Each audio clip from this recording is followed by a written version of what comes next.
মায়া নামের একটা মেয়ে ছিল।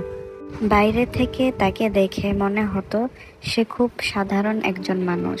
সে হাসতো, মানুষের সাথে কথা বলতো, সব কাজই করত। কিন্তু কেউ জানতো না যে তার মধ্যে প্রতিদিন একটা যুদ্ধ চলতো।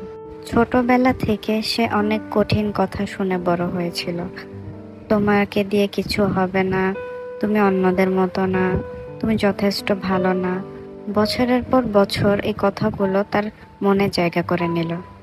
যখনই নতুন কিছু করতে যেত, তখনই সে কথাগুলো তার মাথার মধ্যে ঘুরতে থাকতো। এভাবেই ট্রাউমাগুলো অনেক সময় আমাদের সাথে থেকে যায়।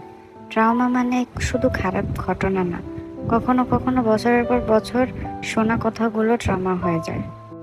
মায়া একদিন বুঝলো যে অন্যদের কথা তার পরিচয় নয়, তার ভ্যালু অন্যদের মতামতের উপর নির্ভর করে না।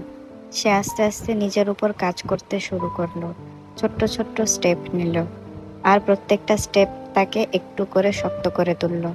যদি তোমারও মনে হয় যে পুরনো কথা তোমাকে আজও ধরে রেখেছে, তাহলে মনে রেখো, তুমি তোমার ট্রমা না, তুমি তোমার অতীতও না, তুমি এমন একজন মানুষ যার ভবিষ্যৎ এখনো লেখা বাকি আছে।